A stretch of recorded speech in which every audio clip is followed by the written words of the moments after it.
Pakistan is hitting back in this war of words. One of the country's most prominent politicians is the opposition leader, Imran Khan. I spoke with him a short time ago. I began by asking him for his reaction to Donald Trump's tough talk. Well, Hala, it's something every Pakistani feels hurt, humiliated. It's, a country that has that collaborated with the U.S. after 9/11, and by joining the U.S. in the U.S. war on terror, we ended up losing something like 70,000 people dead, over $100 billion lost to the economy, and the tribal areas, which is adjoining the Afghanistan, were a population of 6 million, almost at one point 80% were homeless IDPs. So after all this, suddenly to hear this strange statement that Pakistan is responsible, made a scapegoat for the US not succeeding in Afghanistan, it is,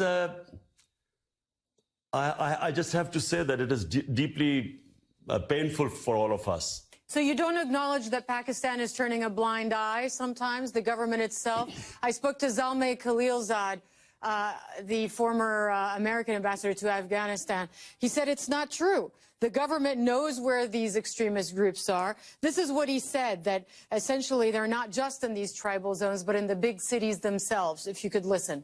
In fact, the leadership of the Taliban are in the city of Quetta, other leaders are in places like Peshawar, big cities of Pakistan. Yes, of course, when they come across the border, they cross areas that are tribal. But the government of Pakistan knows where these people are. So you have former ambassadors like Khalilzad saying the government knows exactly where these people are and they're just turning a blind eye. So, number one, why does he not tell this to the Pakistani government or the military, which keeps asking them to tell them where these people are? Because they seem to know, Zalmay Khalilzad seems to know. Number two, Hala, is this plausible? That there were 150,000 NATO troops in Afghanistan, over 100,000 American troops, one of the mightiest military machine in the history of mankind. And the total number of insurgents going into Afghanistan, which Pakistan is being accused of harboring, the Haqqani group, that's the group, Haqqani network, which Pakistan is supposed to be protecting, what, they're 1,500, 2,000, maximum 3,000? Are we to believe that it's because of these 3,000 people, 150,000 of the best military might of the West could not win in Afghanistan? Is this plausible? I mean, who believes this joke? So what is there? In the end, is this what they've got? They blame Pakistan for not being able to succeed in Afghanistan? Well, Donald Trump has even said, has even implied in his speech that aid, that assistance, economic and military, to your country, Pakistan, could be at risk, he implied, unless the government of your country does more to tackle these extremists. In my opinion, Pakistan has been the biggest collateral damage in this Afghan adventure. It was ill thought out. There was no definite aims. They never tried a proper political solution in Afghanistan. There was bombings and killings. And to blame Pakistan at the end, who is the biggest sufferer of this war? Which country has lost 70,000 people going in to help the Americans in Afghanistan? And when they talk about loss to the economy, it's over $100 billion. I mean, the government has come up with this statistic. But you'd be okay with some of this U.S. aid being suspended if, in fact, Donald Trump goes down that road? You'd be okay with that? I would certainly recommend it to our government. I'm in the opposition. I would recommend that we could do without this aid. We are much better off staying out of Afghanistan. This aid has been very costly to us in terms of, as I said, not just the loss to the economy, but the number of Pakistanis killed, wounded, lost limbs in these bomb attacks.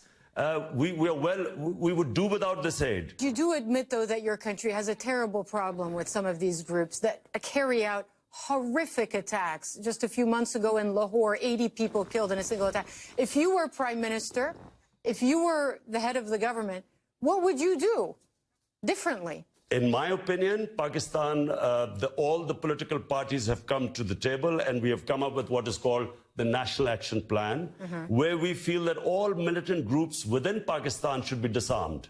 So this is a consensus reached in Pakistan after all this bloodshed. And that's really the way of going about it, because the legacy of the 80s has to be brought to an end. And only the government should have monopoly of arms. One last thing, a message to Donald Trump. I mean, you heard what he had to say about your country. You heard what he had to say about his strategy for Afghanistan, your neighbor. What would you tell him? What would your advice be? I would say that this is a deeply flawed policy. It's more of the same. If he's going to send more troops, what are these troops going to do which 150,000 NATO troops could not do? And I feel that his stated policy of killing the enemy, I mean, that's what they've been doing for all this while. I think they should change policy. They should engage the neighbors. That means China, Russia, and Iran. And they should try and form a government of consensus. And actually, the US should think of leaving Afghanistan. Because as long as there are troops in Afghanistan, there's always going to be a problem. If they can do it simultaneously, get the neighbors on the same table, bring them on a dialogue with the Taliban, and then have a withdrawal, and at the same time, a government of consensus is set up in Afghanistan. To me, this is the only solution. Do you see yourself as having a clearer path to becoming prime minister? I know you're in the opposition now, but Nawaz Sharif was removed a few weeks ago. How do you see the next few months playing out for you in terms of that ambition? Well, I'm, a sportsman. My training is as a sportsman, so I'm always optimistic. I always think I'm going to win. And I do feel this time that this is our time, this coming election. Whenever it is, we think it'll be the end of this winter. And I think we have a very good chance of winning the elections. You see yourself as Prime Minister of Pakistan? Well, if we win the elections, hopefully.